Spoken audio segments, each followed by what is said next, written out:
Clearwater Bay Resort stretched across 12 acres of prime beachfront property on the North Carolina coast. White sand beaches, infinity pools, a five-star restaurant, and rooms that started at $800 per night. It was exactly the kind of place my family loved to flaunt their success. I'd owned it for 3 years. They had no idea. The family reunion invitation had arrived 6 weeks ago, my mother's elegant handwriting announcing that this year's gathering would be held at an exclusive coastal resort. The subtext was clear. Come prepared to be impressed and definitely come prepared to feel inadequate. I arrived on Friday afternoon in my usual style. Jeans, a comfortable t-shirt, my trusty Honda Civic pulling into the circular drive behind a parade of Mercedes, BMWs and Teslas. The valet gave my car a barely concealed look of disdain before handing me a ticket. "Enjoy your stay," he said with the kind of polite dismissal reserved for guests who clearly couldn't afford the daily parking fee. I smiled and headed inside. The lobby was stunning, all soaring ceilings and ocean views, with marble floors that caught the afternoon light. I'd approved the redesign myself 2 years ago, though my family would never know that. To them I was still Emily, the family underachiever with the boring computer job. "Emily. Over here." My mother waved from a cluster of chairs near the windows, surrounded by my aunts, uncles and various cousins. They'd clearly been there for a while, drinks in hand, already settling into the familiar dynamic of family hierarchy. "There you are," Mom said as I approached, her eyes sweeping over my outfit with obvious disappointment. "We've been here since noon. The check-in process was impeccable. This place really knows how to treat guests properly." "It's beautiful," I agreed, meaning it. "Isn't it?" Aunt Sarah chimed in. She was my mother's younger sister, always competing to prove her own success. "Harold and I stayed at a resort in the Bahamas last month that was lovely, but this might actually surpass it. The room rates alone tell you the caliber of guests they attract," Mom said pointedly. $800 per night for a standard room. We're in an ocean view suite, of course. $2,000 per night. Worth every penny, Uncle Harold added, swirling his whiskey. "You can't put a price on quality." I took a seat on the edge of the group, already familiar with my role. The audience. The one who was supposed to be awed by their expensive choices and lavish lifestyle. "How was your drive down, Emily?" Aunt Carol asked, my mother's oldest sister. She at least made an effort to include me in conversations. "Not bad. About 5 hours from the city." "Still in that tiny apartment?" Mom asked, though she knew the answer. "It works for me." "So cramped," she said with a theatrical sigh. "I don't know how you manage. Our house in Raleigh has 6 bedrooms, and sometimes even that feels too small when we're entertaining." "Different priorities," I said evenly. My cousin Jessica, Aunt Sarah's daughter, looked up from her phone. "Are you still doing that data thing?" "Data analysis, yes." "Sounds boring," she said, returning to her screen. Jessica was 25, worked in marketing for her father's company, and never missed an opportunity to remind everyone of her MBA from Duke. "It pays the bills," I said. "Barely, I imagine," Aunt Sarah said with false sympathy. "Those tech jobs are so unstable these days." Harold was just saying how many layoffs there've been in that sector. "My company is doing fine," I said. "Your company?" Mom laughed. "Emily, you work for a company. You don't own one." I could have corrected her. Could have explained that I'd founded Thomson Analytics 6 years ago, that we'd gone from 3 employees to 47, that our client list included some of the biggest investment firms on the East Coast. But I'd learned this lesson already. They didn't listen. "Right," I said instead. "My mistake." The afternoon wore on in the familiar pattern. My aunts compared their recent purchases, designer handbags, jewelry, cars. My uncles discussed their golf handicaps and investment portfolios. My cousins scrolled through their phones and occasionally chimed in with stories about their impressive jobs, expensive apartments and active social lives. I mostly listened, offering polite comments when required. "Dinner is at 7 in the main restaurant," Mom announced around 6 o'clock. "Make sure you dress appropriately, everyone. This isn't some casual beach shack. They have standards." That last part was directed at me, of course. "I brought something nice," I assured her. "Nice by whose standards?" Aunt Sarah asked with a little laugh. "No offense, dear, but your idea of nice and this resort's dress code might not align." "I'll manage," I said. Back in my room, an ocean view suite that I'd reserved under my name without anyone noticing, I changed into a simple black dress that cost more than most people's monthly rent. One of the few concessions I made to my actual financial status was quality clothing. I just rarely wore it around my family. The main restaurant was as impressive as everything else at Clearwater Bay. Floor-to-ceiling windows overlooking the ocean, white tablecloths, candlelight reflecting off crystal glasses. I'd hired the executive chef away from a Michelin-starred restaurant in Charleston, and the results had been worth every penny. My family had already gathered at a large table near the windows, and I could see Mom holding court, gesturing animatedly as she described something to the others. "Emily," she called when she spotted me. "There you are. We were just discussing the wine list. Absolutely impressive selection." I took my seat at the far end of the table next to Cousin Michael, who was too absorbed in a work call to acknowledge my presence. "The sommelier recommended this Bordeaux," Uncle Harold was saying, holding up his glass. $200 a bottle, but you can taste the quality." "We should order several bottles for the table," Aunt Sarah suggested. "Split the cost among all of us." "Actually," Mom said quickly, "let's just have those of us who appreciate fine wine split the cost. No need to burden everyone." She glanced at me as she said it. The implication was clear. I couldn't afford to contribute. "I'm fine with water," I said, which was true. I rarely drank and certainly didn't need to prove anything with expensive wine. "See," Mom said as if I'd just confirmed her point. "Emily is perfectly content with her simple choices." Dinner arrived in courses, each one more elaborate than the last. Seared scallops, lobster bisque, dry-aged ribeye, deconstructed key lime pie. My family exclaimed over every dish, praised the presentation, discussed the flavor profiles with the kind of performative sophistication that came from reading too many food blogs. "This must be what it's like to eat at the really elite establishments," Jessica said, posting a photo of her ribeye to Instagram. "Not the chain restaurants normal people go to." "Normal people," Aunt Carol repeated with a laugh. "You mean like Emily's usual spots?" "I'm sure Emily enjoys her meals," Mom said with false kindness. "Not everyone has refined palates. There's no shame in preferring simple food." I cut into my ribeye, perfectly cooked exactly as I'd instructed Chef Marcus to prepare it, and said nothing. "The thing about truly luxury experiences," Uncle Harold continued, warming to his favorite topic, "is that you can't appreciate them until you've reached a certain level in life. No amount of explanation can convey what it feels like to enjoy the finer things when you've earned them." "Earned being the key word," Aunt Sarah added. "Anyone can go into debt to pretend they belong at places like this. But actually belonging, actually having the means to enjoy it without stress, that's the real marker of success." "Speaking of which," Jessica said, "Dad, didn't you say you were considering buying a vacation property down here? Somewhere we could use for family gatherings." "I've been looking," Harold admitted. "But the real estate prices on this stretch of coast are astronomical. We're talking multi-million-dollar properties for anything decent." "What about the resort itself?" my cousin Brandon asked. "Does anyone know who owns it? Might be a good investment opportunity." "Some investment group probably," Harold said dismissively. "These luxury resorts are usually owned by corporations or wealthy families. Not the kind of thing individual investors can get into." I took a sip of water. "It would be nice to have a place like this to call our own," Mom mused. "Somewhere the family could gather without having to pay these exorbitant rates. Though I suppose that's just a fantasy. This level of property is beyond most people's reach." "Beyond some people's reach," Aunt Sarah corrected with a pointed look around the table. "Others of us are doing quite well, thank you very much." The conversation shifted to their various financial successes. Uncle Harold's latest business deal. Aunt Sarah's stock portfolio. Jessica's promotion. Brandon's new condo in Charlotte. And then, inevitably, it shifted to me. "So, Emily," Uncle Harold said with the kind of forced joviality people use when they're about to make someone uncomfortable, "still living in that studio apartment?"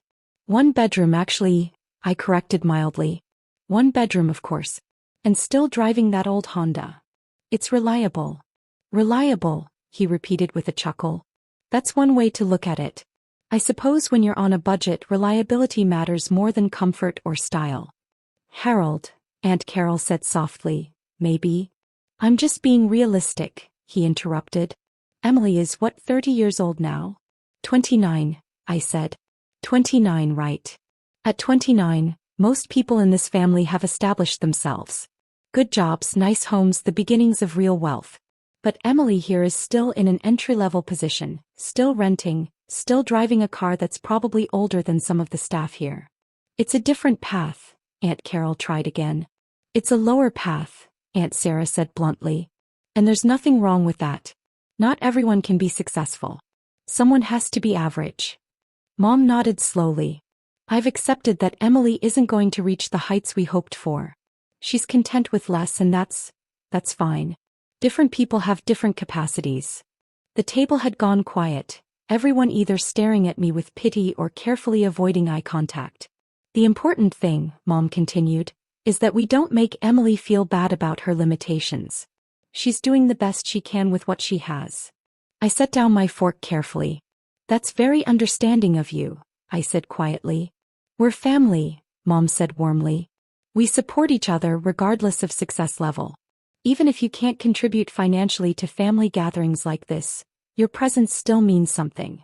Though speaking of contribution, Aunt Sarah said, we should probably discuss how we're splitting the costs for this weekend.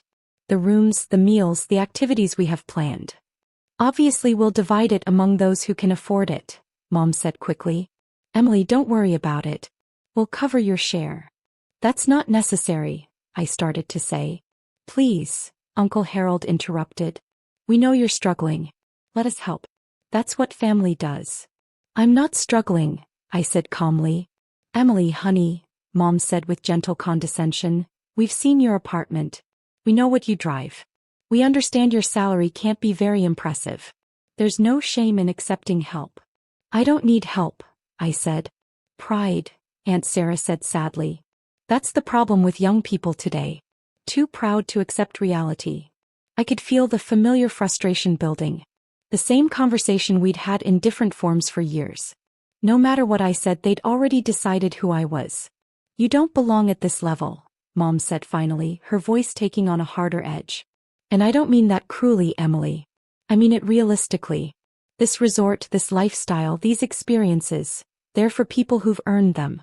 You haven't. Not yet. Maybe someday if you work hard and make better choices you'll get there. But right now, you're out of your depth. She should stick to motels, Aunt Sarah agreed. Nothing wrong with motels. They're perfectly adequate for people in Emily's situation.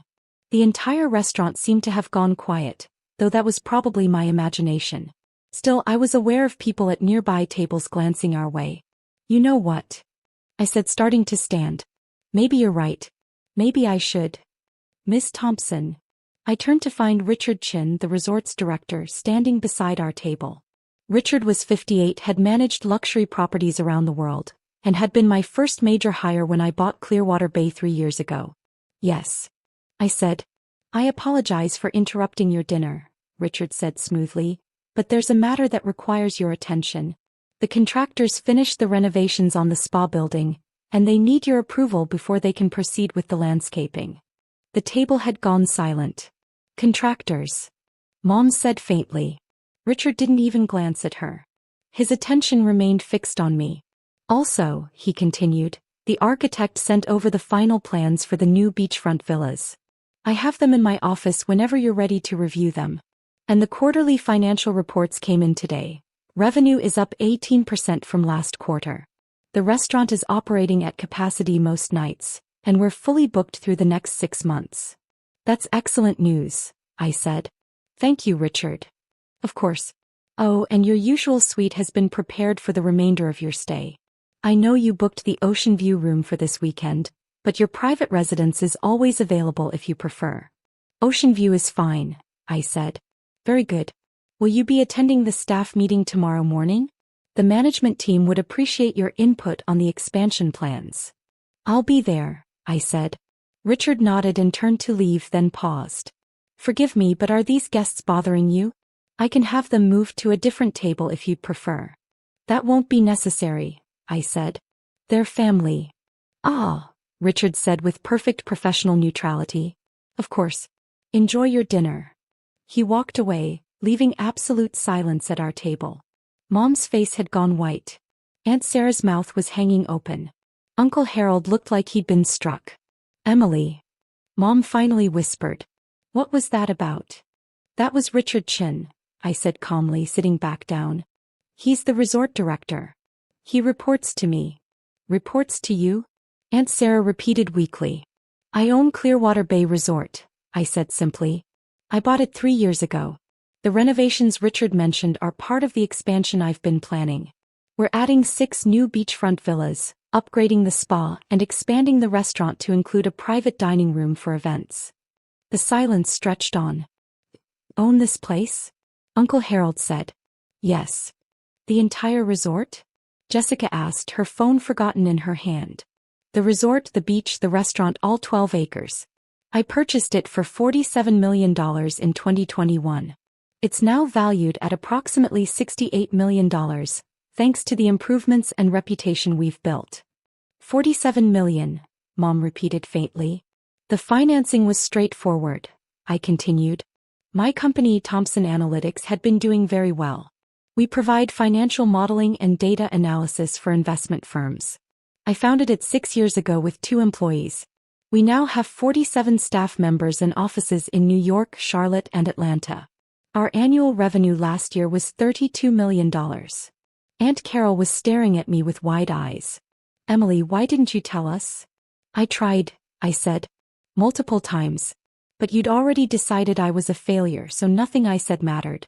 When I invited you to my company's launch party, you said it sounded boring.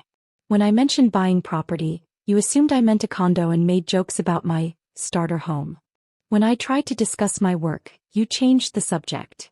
But the apartment, Mom said weakly. The car. I like my apartment.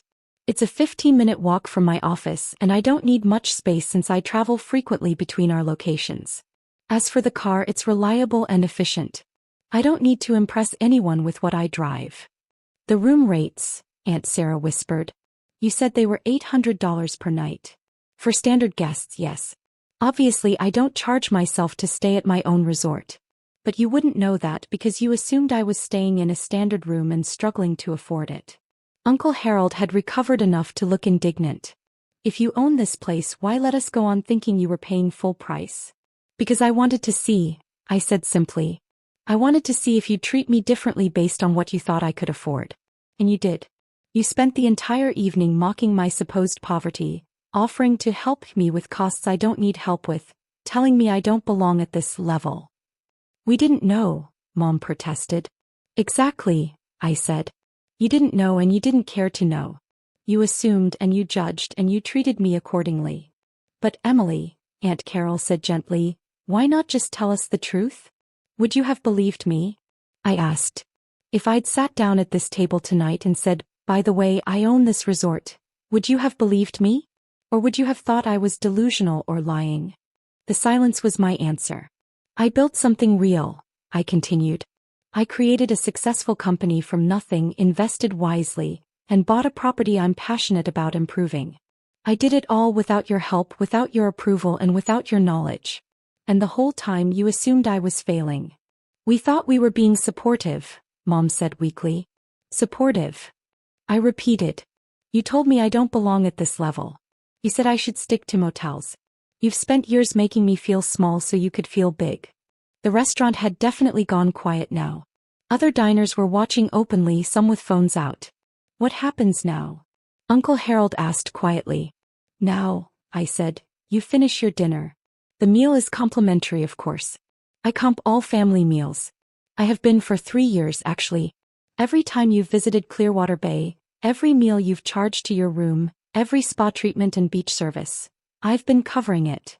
You've been paying for us? Aunt Sarah asked. Every visit, I confirmed. Because despite everything, you're still family. And I wanted you to enjoy yourselves, even if you didn't think I belonged here. Mom had tears in her eyes now. Emily, I'm so sorry. We had no idea. No, I interrupted gently. You're sorry you were wrong. That's different from being sorry for how you treated me. You spent years making me feel inadequate and you enjoyed it. The only thing that's changed is now you know I'm successful, so you have to adjust your narrative. That's not fair, Jessica protested. Isn't it? I asked. 5 minutes ago you were all agreeing that I'm average, that I have limitations, that I can't appreciate fine dining or luxury experiences. Now that you know I own this place, suddenly you want to apologize. No one had an answer for that. I stood up, placing my napkin on the table. Enjoy the rest of your dinner. Enjoy the resort. Your rooms are paid for as always. But I think I'll take my meals separately for the rest of the weekend. Emily, please, Mom said, reaching for my hand. Don't go like this. Let's talk about this. We've been talking, I said quietly. For years. You just haven't been listening. I walked away from the table, aware of every eye in the restaurant following me. Richard met me near the entrance, his professional composure firmly in place. Everything all right, Miss Thompson? He asked quietly. Fine, I said. Just a family matter. I apologize if my interruption caused any complications. You did exactly right, I assured him. They were planning to help me pay for dinner since they assumed I couldn't afford it. Richard's expression didn't change, but I saw something flash in his eyes. I see. Shall I arrange for separate dining accommodations for the remainder of their stay? That won't be necessary. I'll take my meals in my suite. They can have the restaurant. Of course. I'll have Chef Marcus prepare something special and send it up. Thank you, Richard. I headed toward the elevators, my phone already buzzing with texts. Aunt Sarah. All of them wanting to explain, to apologize, to make excuses. I turned my phone off. Back in my suite, the owner's residence, which took up the entire top floor of the main building, I stood at the windows overlooking the ocean. The sun was setting, painting the water in shades of orange and pink. I'd bought this place for exactly this view. For the peace of the ocean, for the sound of waves, for the reminder that some things were bigger than family drama and social hierarchies. My phone buzzed again. I'd forgotten to fully power it off. One last message, this one from Aunt Carol. I'm proud of you, Emily. Always have been. I'm sorry I didn't say it more. That one, I answered. Thank you. That means something. There was a knock at the door. I opened it to find a room service cart with covered dishes and a bottle of wine. Compliments of Chef Marcus, the server said. He said to tell you congratulations on a successful quarterly report. I smiled. Please tell him thank you. Alone again, I uncovered the dishes. Marcus had prepared my favorite. A simple pasta with fresh tomatoes and basil, a side of roasted vegetables, and a slice of his famous chocolate torte. No performance. No pretense. Just good food prepared by someone who knew what I actually liked.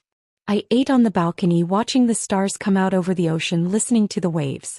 Tomorrow I'd meet with the management team about the expansion plans. Next week I'd fly to Charlotte for a client presentation. Next month we'd break ground on the new villas. My family would adjust or they wouldn't. Either way I'd keep building. The resort phone rang. I answered to find Richard on the line. I apologize for the late call, Miss Thompson. Your mother is in the lobby requesting to speak with you. Tell her I'm not available tonight, I said. But she can leave a message and I'll consider meeting with her tomorrow. Of course. Also, I wanted to mention, several of your family members have been asking staff questions about you. Whether you really own the property, what your role is, how long you've been the owner. And what are you telling them? The truth, Richard said simply. That you purchased Clearwater Bay 3 years ago, that you've personally overseen every aspect of its renovation and growth, and that you're one of the most hands-on owners I've worked with in 30 years of hospitality management. Thank you, Richard. It's simply the truth, he repeated. Good night, Miss Thompson. I hung up and returned to the balcony, my chocolate torte half finished. They'd know everything by morning.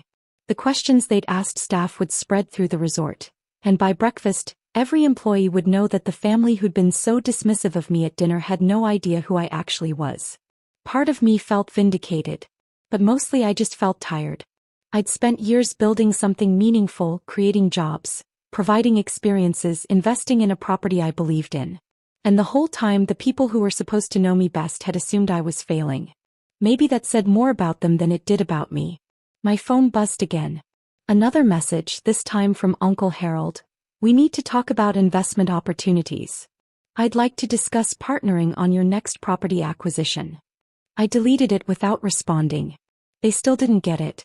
They thought now that they knew about my success they could capitalize on it, benefit from it, be part of it. But they'd had years to be part of my life and they'd chosen judgment instead. The ocean stretched out before me, dark and endless. Somewhere out there beyond the horizon were other properties, other opportunities, other dreams to build. I'd build them alone if I had to. I'd been doing it that way all along.